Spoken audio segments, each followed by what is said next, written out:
soka wetegereze ebibaddewo nga police erumbye ekitebe kya Nuupu okukwata emmotoka ebadde ekola effujjo mu kkubo. Emmotoka eno ebaddeko abavubuka nga babembedde bwe basiba amakubo bwe bakola effujjo lyonna.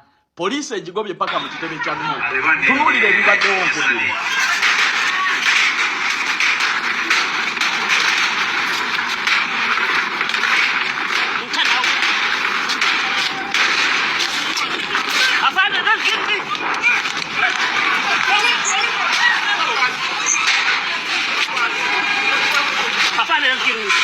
Bana asobola bano bakubyeyo 2 ne babona emiwabo. Struggle bulijjo nammwe mugitya. Kati no gwe mwagala okujja mu ntebe. Yayita mu ttanuulu. Bakubanga ebyasi nga asonga mbeere. Muna asobola mmwe. Sayini zonna ziraga nti temuliredde. Musajja bulijjo mutugamba nti abalumbe mu abawulire. Musajja abasanze we musula. Mwagala kwekwasa kikati. Mugenda kutugamba ki? Amajama amatendeka ag'oku kitebe gakola mulimu ki?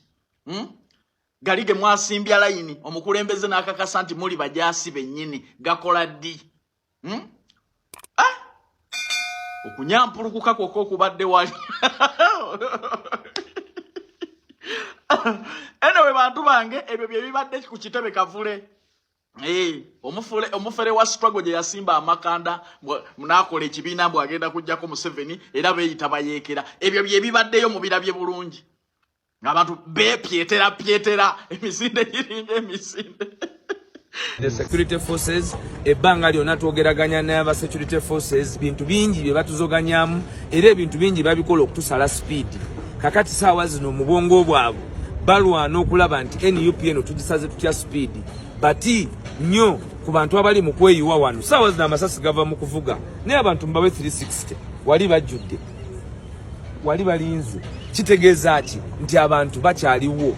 Eno yonna abantu bali mu space. Kitegeeza ki nti ebyokulaba abantu nga n'amasasi gavuze kibino bategeeza nti abantu tebakyatya bye mukola. Abantu ba moving with the idea of change and the time is now. The time is ripe. It is not yesterday. It is happening now. None of you, not an amount of bullets, will stop Ugandans to take charge.